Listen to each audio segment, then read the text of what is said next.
Welcome to another episode of 615 Unplugged. Today we speak with wood-burning artist and instructor Rachel Smith from Cinderbala Studio. Her work is literally created through burning wood. But today, the deeper story uncovered in this conversation is that just as life rarely moves in straight lines, sometimes the most meaningful beauty comes from mistakes, pressure, and even destruction. So sit back, relax, and enjoy this inspiring conversation with Rachel Smith.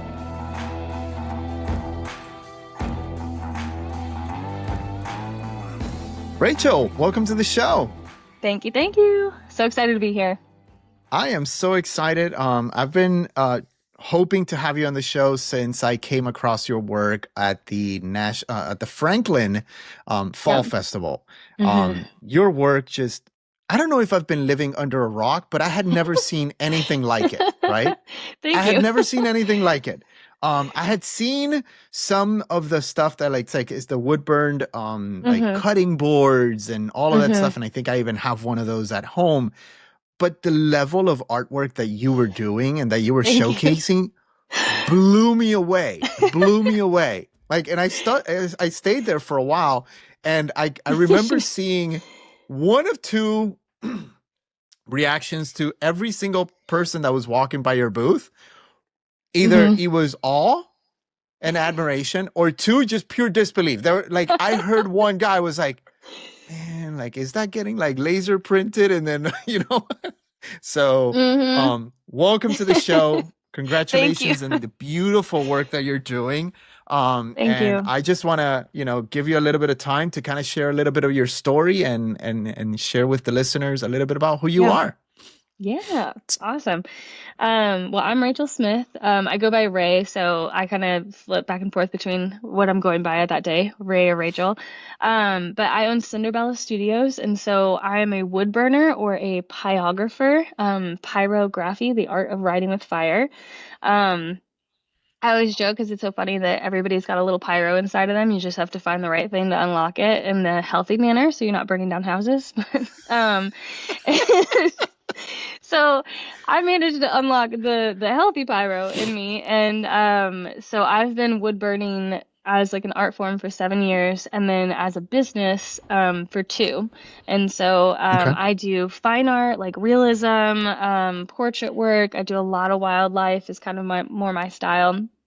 And then I also do classes called charcuterie, bourbon and burn, and like wood burning 101, and I teach everybody how to wood burn themselves, and it's super fun. And I like bring it all to you, and then what else do I do? Wait, so you do that like at people's homes? Like if you get like a group of people at...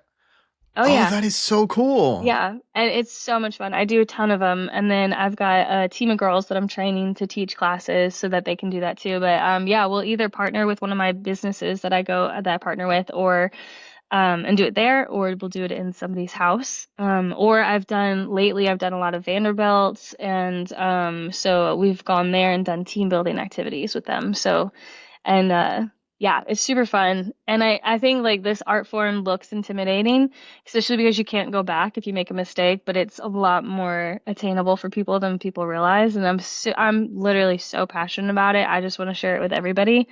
I'm technically creating my own competition, but it's fine. I'm just that passionate about this being helping other people too. So that is awesome. And so you said you're doing some team building, you're doing some, what's the usual makeup? What's like the most common kind of setup that you're doing? Is it families? Is it just a group of friends? Is it businesses? What is it? It's kind of, lately it's been leaning more toward team building, and working with businesses. But it depends on the season. So, but I do a lot of families, or I'll do individual date nights and stuff. But I think the thing I do most is, groups of friends or couples, and we'll go to their house. And like the charcuterie, for example, you get 2 classes in one. I teach you how to do a charcuterie spread with like meat flours and cheeses, and you get to build a box to snack on, and then you pick out a board, design it, and burn it. And I have like hundreds of designs to choose from. It's all super customizable. But yeah, so I do that, and classes is a huge part of what I do. And then the other part is doing like the custom artwork and like the my own personal artwork. So like the Dolly Parton piece in the back um is a piece that I think you saw me working on at the Franklin Festival. I think so. I think so. Because I Yeah, it remember one of was my daughters was like, "Oh my God, that looks incredible, Dad." And I was just like, I don't know if yeah. that's real or not, but like if I wasn't seeing you doing it at the moment, I wouldn't Yeah. have believed that Well, it was I have to burn live when I go to those events, and which like I'm not trying to toot my own horn, but I've gotten really good at the realism stuff, and so like I have to burn live now to prove to people that I'm not laser engraving it because like laser engraving can be an art form, but like when you're getting in there doing it by hand, it's a whole nother beast. And like, I mean, you're talking like 20 to 50 hours of burning on a piece. And so like you get real deep and intimate with your art piece. And so wow. it's a huge thing and it's like a super therapeutic art form. Like I love it. I've literally never been happier in my career. And so this is just I'm just so lucky I was able to find it sooner rather than later. Yeah, how did you come across this? Because I mean, back to Yeah. what you were saying, that everybody's got a little pyro in them. I definitely remember I Uh-huh. had a little bit of pyro, but my level of pyro was taking a magnifying glass and burning like, leaves or something like that, or Yeah. dousing my GI Joes with alcohol in the kitchen sink and trying to see like, which obviously my mom did not Yeah. appreciate that much. So I That's went okay. in the non-safe route. No, look, we've all been there. Like in college, we had a group of people that would cover tennis ball in alcohol and set it on fire and toss it back and forth to each other. And Okay. so, trust me, I'm Yeah. when I say everybody's got a pyro, they got a pyro. So I have definitely channeled a much more healthy and less hand burny manner. Yeah. But And so how did in you North come across this? How Yeah, in northern Indiana, we've been in the Nashville area for I think 8 years now.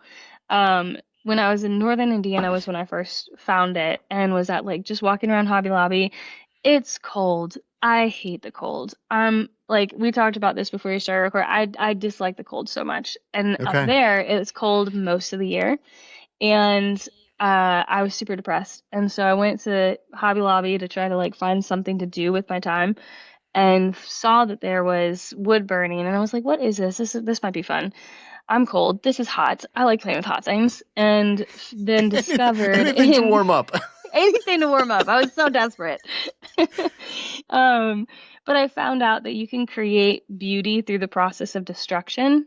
And that was like the whole premise of pyrography is you're using destruction in a controlled manner to make something beautiful and inspiring. And so that just like resonated with me. And so it started back then as kind of a therapy for me of like I can let what's happened in my life in my past, and I talk about this all the time in my classes, like I can let what's happened to me eat me up alive and burn me down into ashes. Or I can take that, embrace the scars that I'm putting that have been there and turn it into something beautiful.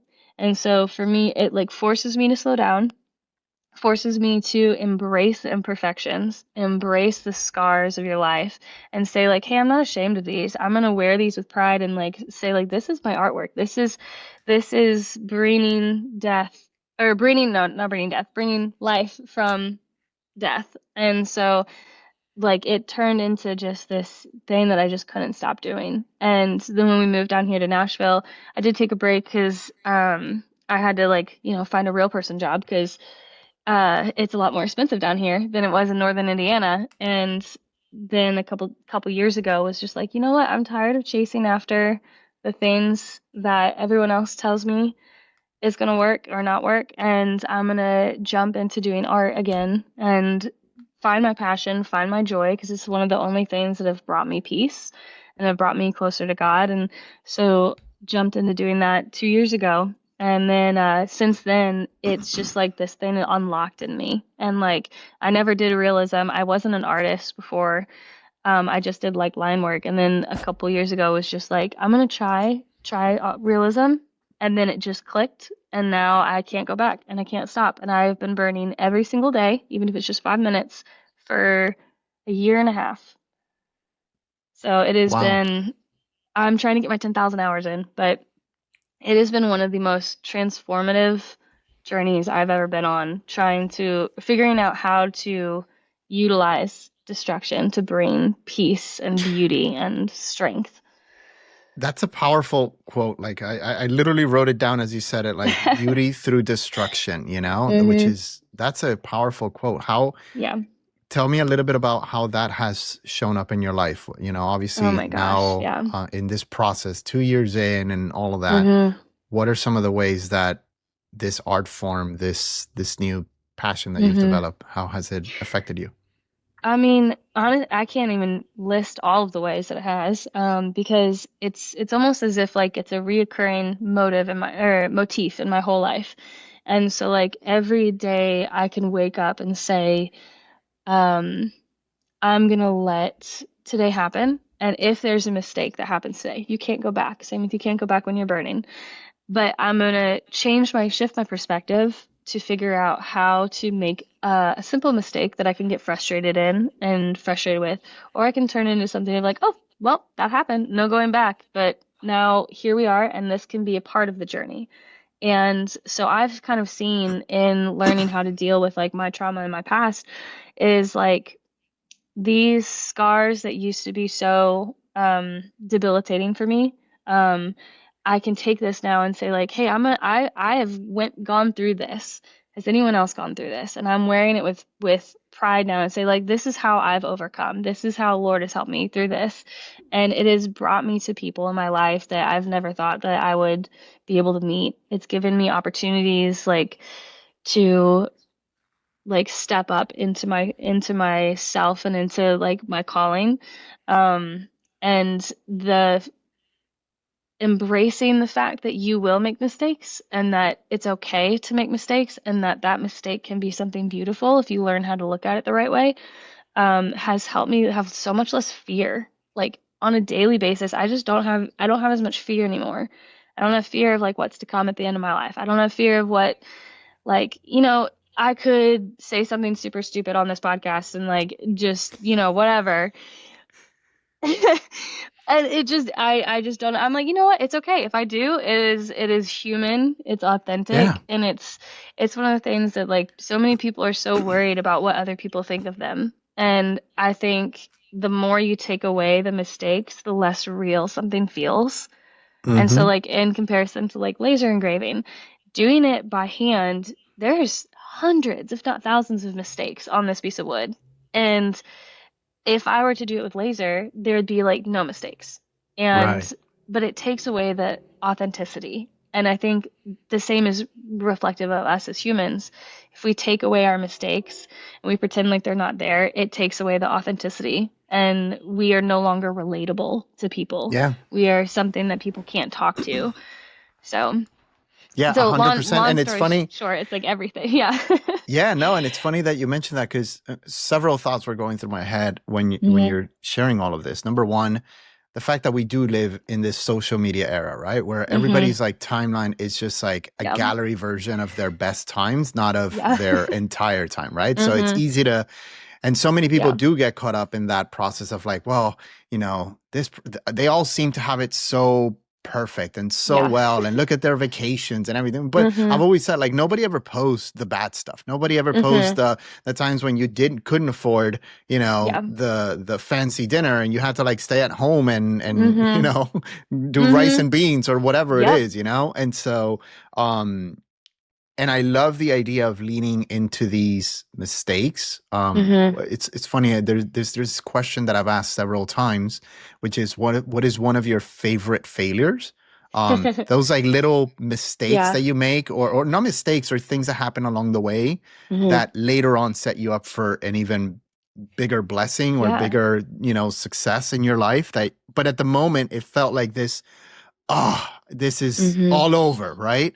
Yep. And so on two levels, I'm curious to know if you've ever had that both, obviously in personal life, but also Yeah. in your artwork. Like, have there ever Hmm. been a time when you're like, you've already put in, 40 hours of work into a piece Yep. of, Yep.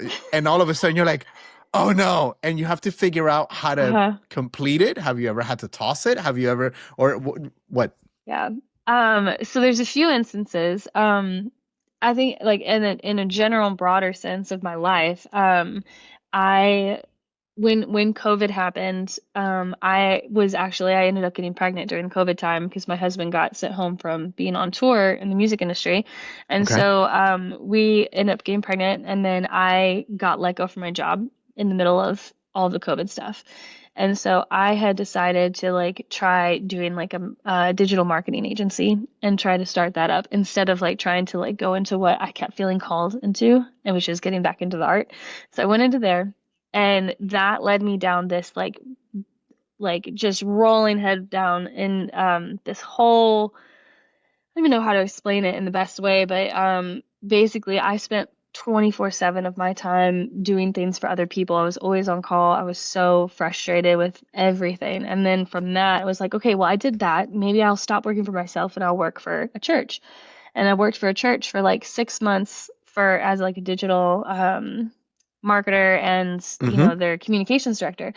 And it was great, and I love the people, and the people are amazing, but like it was so not what I was called to do that like it destroyed me on the inside. Like Right. I was just dying, and like I was like crying out every night, like just like what am I supposed to do with my life? Like I do not know where I'm supposed to go. And then through that decision to like give up the business and then go into a church, and then ultimately getting actually let go from that church, just because like my heart wasn't in it, and like Yeah. and so it was like super tough. And to say that I got let go from something is always like it's not It like always my feels like a failure. It always it feels always like a feels like a failure, failure, right? yeah. Yeah.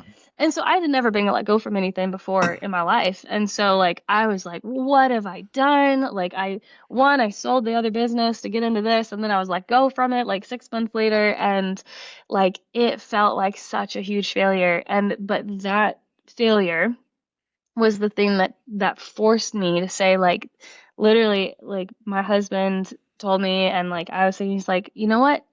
You've been let go. And then crazy enough, my husband was let go from one of the tours he was on right before Christmas. And so like we were both let go at the same time. We went from Wow. had just bought a house this year and a new car to like nothing, making nothing. And so like that being set back that far put us in a perspective of like, okay, now is the time. If you want to make a change, here's your opportunity. You have nothing else holding you back. You literally have you neither of you have any job at the moment. What are you going to do with it? And so that's when I decided, you know what, this is pyrography has been the only thing that has brought me joy, career-wise or hobby-wise. It is the only thing that has brought me peace. And so I was like, let's make a business out of it. Let's figure it out. Let's start up.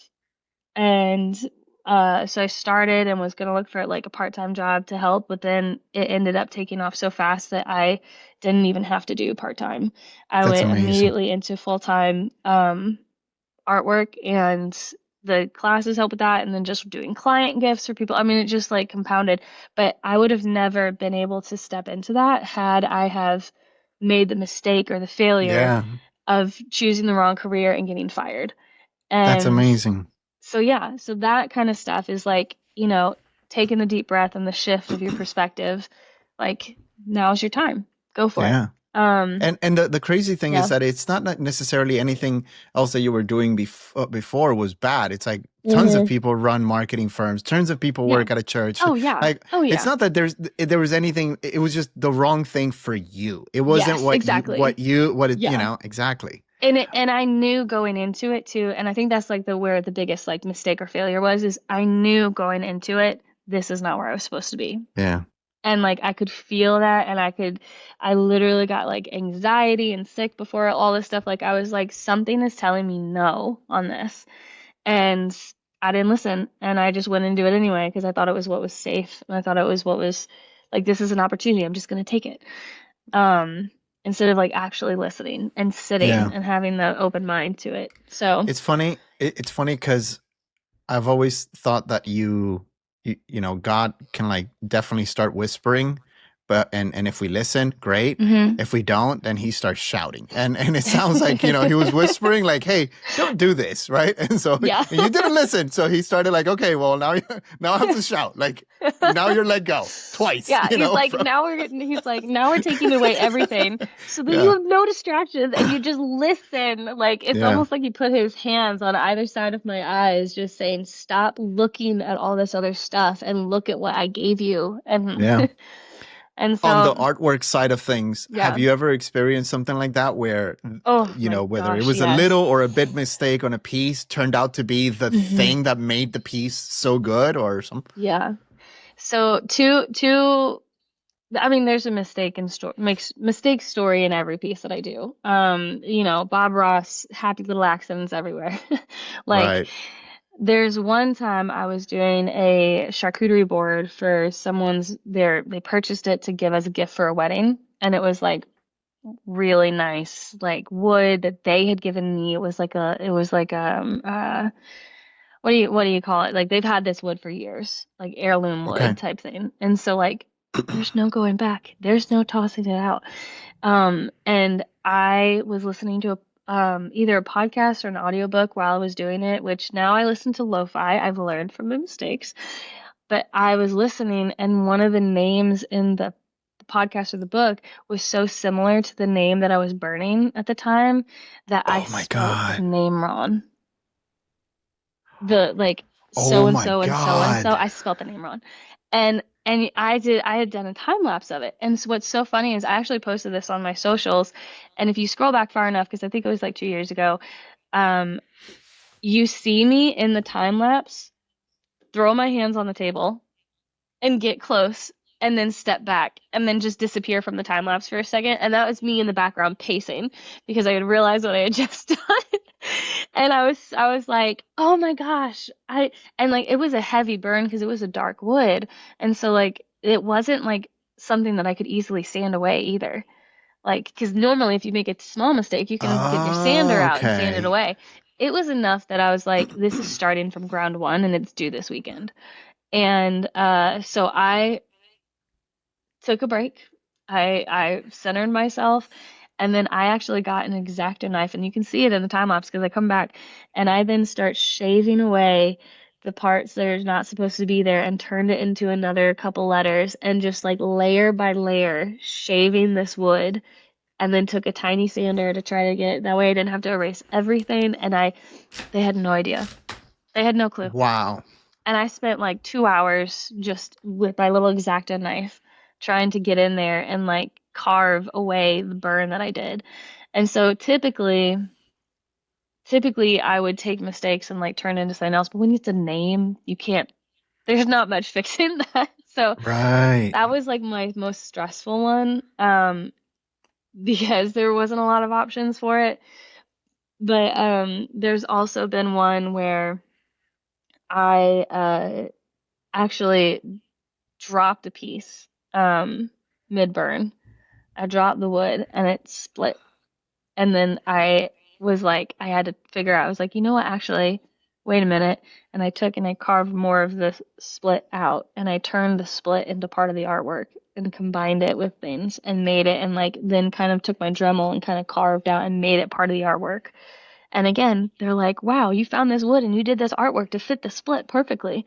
And I'm like, huh, no. But Right. and nobody else sees the mistakes that you do.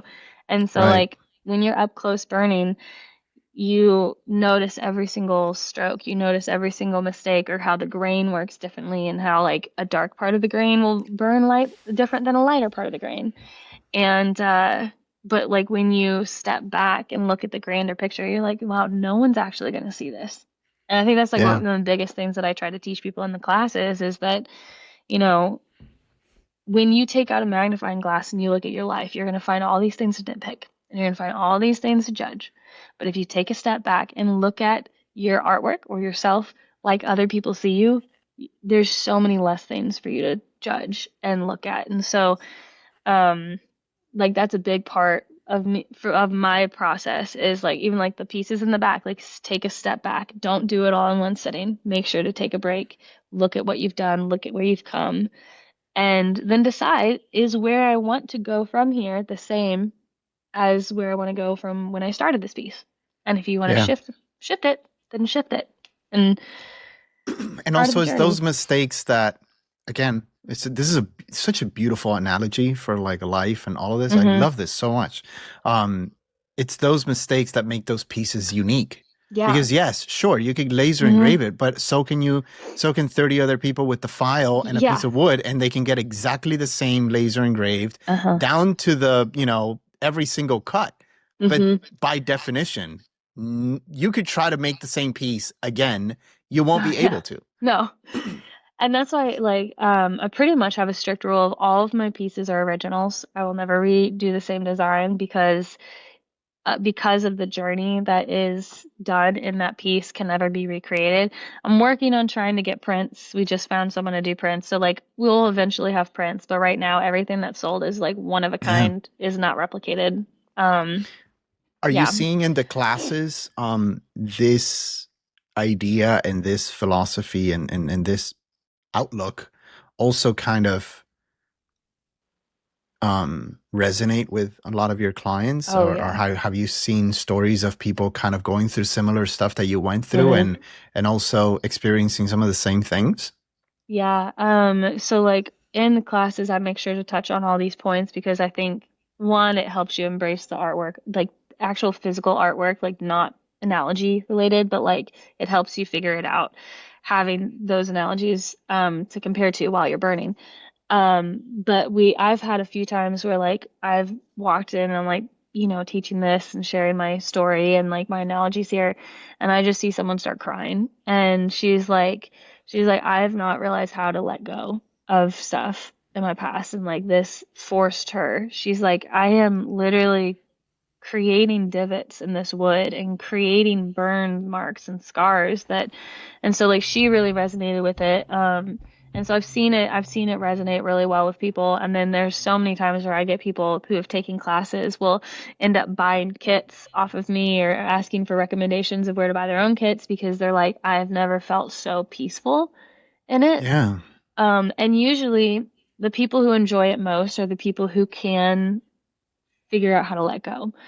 Perfectionists have a hard time in my class, but I've cracked them. I've gotten it. I've gotten through it before, but like You just perfectionists like walk by and like typically bump will their just shoulder sit or there and they something, expect cause it a to come out mistake like for a sure. laser.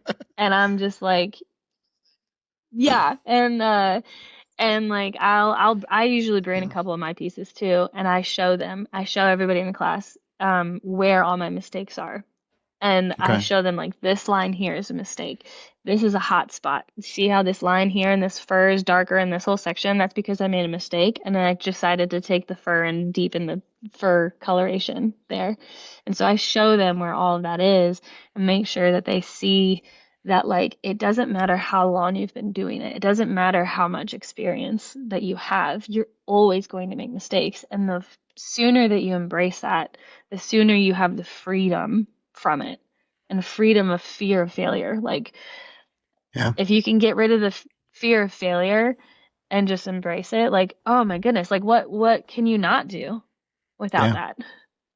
Have you ever heard of a word, an art form called kitsugi or something Yes. like that? Yes, Oh, kintsugi or I love that. Was that is one of my other favorite. I've never tried it. I'd love to try it sometime, but it's so beautiful, creating beauty from those cracks. And um I think it's Japanese, right? yeah, The yeah. broken pottery and fixing it with gold. Fixing it with gold or platinum Hmm. or all sorts of stuff. Yeah. Yeah, I found out about that a few years back, and I was just like, wow, this is so beautiful, like just incredible. Yeah. So, It's stunning, and it's another great art form to show like the analogy of our lives. And I think if you can find something like that for yourself, whether it's wood burning or kintsugi or something else or pottery where you're like working out, you're getting hands in and like figuring out there's so many analogies for pottery too, but if you find like a art form or something to do as a hobby to help through that, it helps you with like analytical stuff, business stuff, relationships, like it reflects so much on the rest of your life. yeah. What is something that somebody who looks at you right now wouldn't guess about you at first glance? What's something that most people would be maybe surprised to find out about you? Oh, that's a really good question. I think that like I think people would look at where I am and like what I've done and think that she's had a plan and that this like was more thought out than it was. There's been a lot in my business of like success from it that a lot of people are like, "Oh wow, how did you think to do this and this and this?" And I didn't. And it's really it's all God and opening up the right doors. And the other thing I think people would not know looking at me is I am a grade A nerd. I love like I will binge Star Wars, Lord of the Rings. I like playing video games, and then people don't usually get that. They're like, "What are you talking about?" I'm like, "Soul Calibur on the GameCube. Let's go. Like let's break out the controllers." Like so that's Okay. just like a more like a It's fun a whole other fun end of the it's spectrum, a right? oh yeah, I mean like I do the art, I've got the business, I've got all these things, but then like let's play some Baldur's Gate. Let's play like let's I just love doing fun things to kind of take you out of the craziness of the world. Love it. And what So, are some of those things that looking back, obviously you mentioned walking into the Hobby Lobby kind of yeah. honestly changed the course of your Yeah. trajectory or anything. Anything else that, whether it's people, books, anything that looking back had a great impact in your life? Um, book wise, I would say Story Branding by Donald Miller. Okay. Um, it's not it's more of like a business forward book, but I actually use it a lot in my life. It's all about finding out who you are in someone else's story, and that like you're not the hero of someone else's story. You're a guide to help them along the way. And so like figuring like unlocking that kind of helped me with my business and figuring out how do I like cater the business to different areas and then but also help me figure out that like it's not all about me. It's about other people. And so like if I can go other people forward in my life and in my business, I see so much more success in relationships and business and my artwork. Like I even with like a blank piece of wood, it's like what is this wood telling me? What does this piece look like? And how could this piece help other people? And if I embrace that and find the story behind things, and brand things for the story and not just brand things to sell, brand things to like if you become the guide of Right. your piece and not What was make the it name of the about book you. again? Story branding, I think is the name of the Okay. it's like the concept of Donald Miller. I think that's the name of the book too, but like you can get like story brand certified and it's Oh, okay. fantastic. It's so good. And just a good perspective shift for people, I think. We're also Anything else? focused on self right now, so Yeah. Yeah. Anything else that comes to mind that has had a great impact in where you are today? Um, I met my best friend in 2018 and her name's Ryan Shirley. I love her so much. So my relationship with her kind of changed the trajectory of my life. So we were both married into the music industry and when I met her, it's super lonely lifestyle because your partner is gone from 280 to 320 days out of the year. And so it's almost like a military tour, but there's not really support systems here in Nashville to help with that. And so when I met my best friend, we kind of connected over that and actually understood what that lifestyle was like. And she has been one of the biggest supporters of my business, and we've been co-parenting together. Um, and then we actually started a business through together. So she's my co-founder of my other business called Stage Wives. Okay. So, um, yeah, which I'm just so passionate about. We don't have to get into fully today, but it's an organization for women who are married in the music industry. And so we have our own podcast called Off Stage and On Duty. And then we have children's books that just got picked up by a publisher, and we're working on getting illustrated right now. So we're super excited for next Nice. year. So that'll happen. Congrats. Thank you. And then we host like meetings and connections and groups for the women so that they know that they're not alone, and we can form groups and foster relationships like Ryan and I had that actually can get you through this lifestyle. How big of I am completely ignorant in terms of like the touring world or anything Yeah. like that. How big of a, at least obviously in Nashville there's a lot of musicians, but hmm how big of an issue is it that, because I would always, I guess in my head, I'm just trying to think of what I would have thought happened behind the scenes. I would have hmm thought a lot of times the families are traveling with, but yeah, it makes sense Mm-mm. that not all the time. Yeah. So, So most of the time, and the support systems that are out there are all based around the musicians. And so, like, if you're a musician, it's still super tough, but you have more resources to you. One, you're making more money. Two, the tour is about you, so it's easier for your family to go with you. But when you think of a tour and even just one show, if you're thinking of singularly, um, and there's like different tiers of how big a production is, but like um where my husband is out right now with a band, and they have a fairly big production, and there's like at least 20 people in their core group, when you include all the production people. And then you need to talk about there's catering that goes too. There's also semis full of gear and the stage hands and tour bus drivers, and the catering is usually like 5 to 10 people that come out with the catering. Or then you think of like bigger bands, like, I mean, obviously Taylor Swift is like the big, but there's like hundreds of people yeah, on tour that you don't think about. They're setting up the stage, that are rigging, that are doing audio engineering, that are teching, that are all these different um, people on the road. And each of those people, most of them, have a family at home and have a wife that is not being seen, has to do all of the mowing, the cooking, the cleaning, the child rearing. If they have a career, the careering. And if like, right. there's no support and there's no rest, and most of us, those families follow their husbands into a new city where your families aren't going to be there. So like none of the stage wives that I know have family nearby because we've all followed our husband's career to a music hub. Same thing with LA and New York and Atlanta.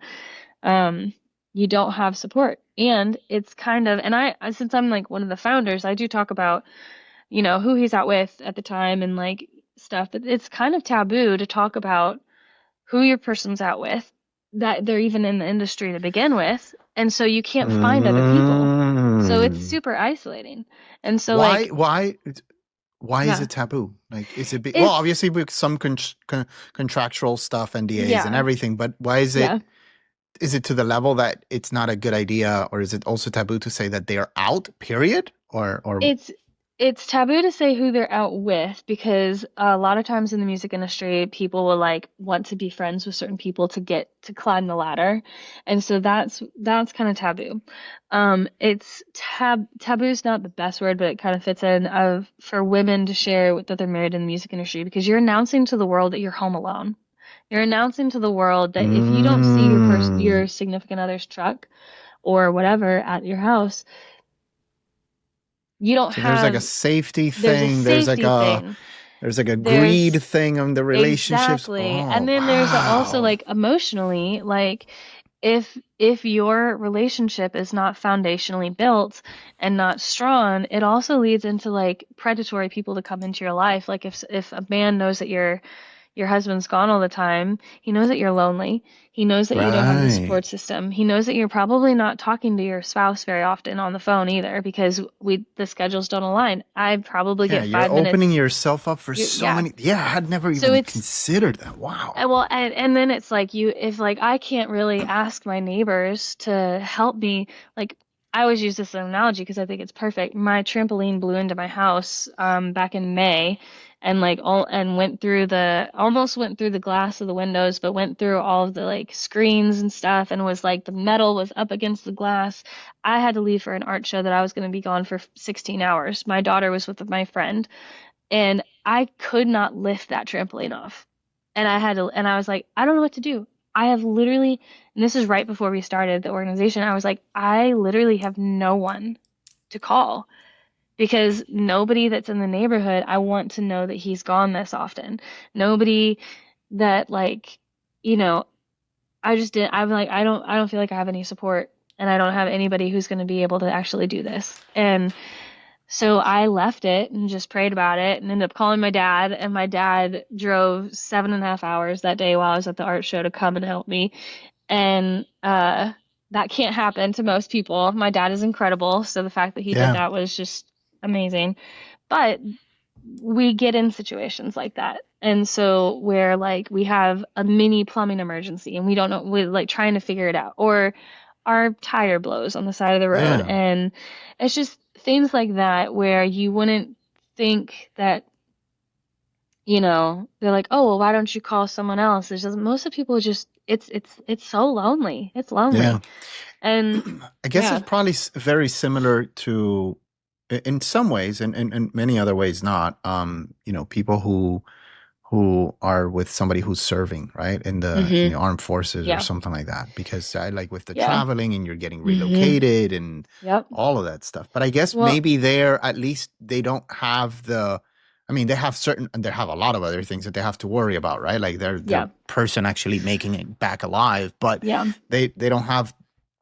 It's probably easier because there isn't that risk of the people wanting to get close to you just to climb the ladder Mhm. of sorts, Yeah. right? Well, and I think too, which it is, I'm not saying that like this is harder in any way or less hard than that because there's challenges that come with both sides. But Yeah. and when you're married, I grew up right outside of Scott Air Force Base, over near the St. Louis area, and so like most of my friends were actually children of the service, and so they would move a lot, but most of the families lived on base. And on base, you have It's literally, built in. it's Yeah. built in. It is a community of people. Like every single person here is going through the exact same thing. And there's more organizations to help with those wives. Yeah. There wasn't anything like this until Ryan and I started Stage Wives. So And so like what sort of stuff do you guys do yeah. with the group of girls? Is it Mhm. just conversations, or is there something else that you guys are doing with them? We do conversations. We have support groups where people can ask questions. The books are going to be a resource. We provide resources on our online group on Facebook. It's like a private group just for us, so we can be a little bit more open and, um, we're fostering the relationships between the women so that there is a network. And then we are in the process. It's not fully set up yet, but we've got a board, but we're setting up a nonprofit side of things as well called the Okay. Offstage Foundation. And that is going to provide free or supplemented therapy for families on the road. So not just the wives, but to support the men and figuring out how to like stop the insanely high divorce rate in the music industry. And so that the nonprofit is going to be partnering with different organizations to do the therapy, provide other resources and communities. And then the goal is we're also going to have a network of babysitters in each local area that have been background checked. So, like, Okay. because if an emergency happens, Yeah. you don't have someone to help your kid. If if you have a if your kid is sick for a week, you can't split that sick time between you and your spouse. It's just you. And so I know a lot of people have lost their jobs because of how much time they've had to take off for sick kids. And so we want to set up a network of babysitters and then a network of background checked and approved men too, who are safe, married. I don't know how exactly this is going to look yet because there's a Yeah. lot of things to line up, but we want to call them like stage hands basically. And they would be like almost like a phone tree system for like if you have a mini emergency, like the trampoline blowing into your house. You have Okay. someone that you can reach out to us and we can get someone to you to help where a dad would come and help or where your husband would normally come in and fix something like if you have a mini emergency and get you to a point where you can either call someone like a plumber or it can get you through until your husband's back. So, that's kind of what that Huh. is going to look Interesting. like. That is, Yeah. I would say this is what you should have said when I asked you what is the one thing people would have never guessed about you Oh, when they yeah. meet you. Like this is like the perfect like this is like a Sorry. whole other universe that you're operating with. It honestly is. But you And went with like I'm a geek, and I play video game stuff. Which I guess it's even like it more than highlights the entire thing, which is like you have the art, yeah. you have this other thing, and then you have the geeky games thing. Yeah. So that's Yeah, funny. it's I'm very multifaceted in that like normally I would say that just I can't sit still, and I've figured out how to channel that into something of like there's a need, I'm gonna figure out how to fix it and solve it. And yeah, it is this whole other side of what I do. And I love it so much because the amount of feedback I've heard on women who are like just having kids into this, and they're like, I don't know what I'm doing. I have a newborn at home, and my husband is gone, and I don't know how to like I have no one to take shifts with. Yeah, Like it's just it's a whole beast where you're living the life of a single parent, but you can't say you're a single parent and get government assistance or help from other organizations. You just yeah, live that life without being seen. And yeah. so That's amazing. giving these women a space to be seen and helping lower the divorce rate is like our biggest thing for that. So yeah, it's a whole other thing. People ask me all the time, like, how do you have time for all this? And I'm just like, I do not know. That's awesome. I That is left the nine to awesome. five so I can work 24/7. It's great. Awesome, awesome. Well, we have gotten to the part where it is called the Tennessee 615 Mhm. Rapid Fire. So I'm just Okay. going to throw out a couple of random questions at you. Your job is to not overthink it and just give Okay. me the first thing that pops into your head, okay? Okay. So, what do you think makes Middle Tennessee unique? Oh, community for sure. The amount of people here that are just friendly and willing to step in and help when needed, um, is insane. Like the networking scene here has been one of the things that I attribute to how fast my business has grown. Okay. And I've seen that in northern Indiana and in the St. Louis area, and it does not compare in the slightest. I don't know what it is, but if it's just the South instead, but like the networking scene here is just incredible. Okay. Um, as you're seeing Middle Tennessee go through explosive growth, Hmm. how are you feeling? Are you feeling excited? Are you feeling overwhelmed, disappointed? Like what? How are you feeling with how fast it is evolving? Um, I don't know. I have a house, which is great. So that the exploding housing market now is not as detrimental to me, and is actually a good Right. thing now that I've gotten into it. So I'm excited for it. I'm excited to bring this culture to other people. Because I think Middle Tennessee just has a loving, like insane, amazing culture that I would love to like bring other people into. I do wish the infrastructure was a little better. Okay. Infrastructure was not made for this fast of a growth. But other than that, like I'm excited. I'm excited for just the more people, more potential people to fall in love with it. I know Awesome. I'm probably off what most people would say in that, but Next thing, what describe your idea of a perfect day in Middle Tennessee? um I would say like 70-degree weather, walking around Franklin or going around Radnor Lake and going on hikes. I think one of the most beautiful things in this area is that you can be on a winery in 1 minute, and then an hour later you're in the middle of the city, or you're like starting like hiking up a mountain. Like there's so many things to do in the area, and I think it's like one of the most amazing things. So I'd say like the exploring wineries and hiking and stuff like that around. Okay. Yeah. Favorite Middle Tennessee food spot and dish? Mm. Um, I don't actually don't know if they're a chain or not, but It's okay. uh Oh, Hawkers. Okay. You've been to Hawkers No. is like a Asian fusion place, and they like combine Thai and all of the different like cultures. Oh, it's so good. And the popolo curry there and their roti bread to die for. So Okay. good. All right.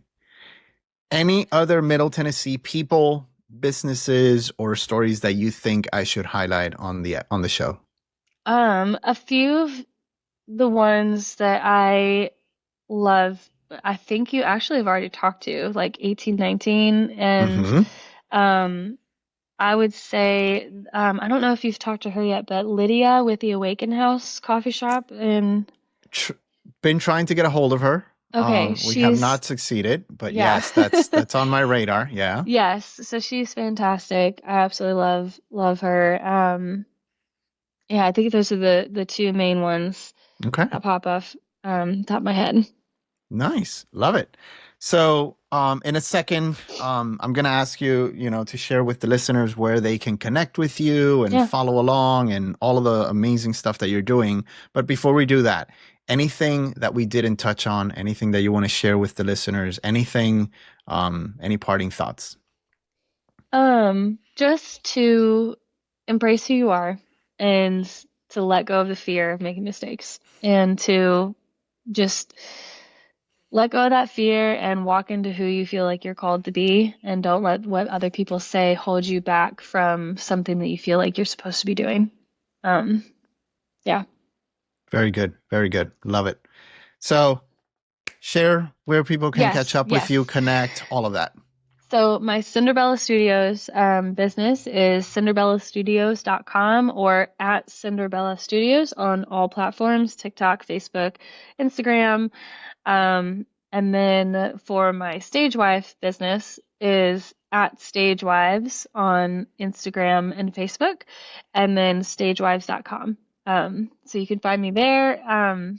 I try to be active on social as much as I can, but um, yeah, I would love to. If anyone listening would love to connect, if you know of a stage wife who would love that community, please reach out. If you would like some wood burning done, please reach out. I love it and I'm super passionate about it. So I wanted to bring that passion to you. Awesome. Rachel, Yeah. thank you so much. This was Yeah. awesome. Thank you. Bye. Hey there. If you enjoyed this episode, don't forget to like, subscribe, and share with someone you think would find it interesting. Until next time, thank you for tuning in.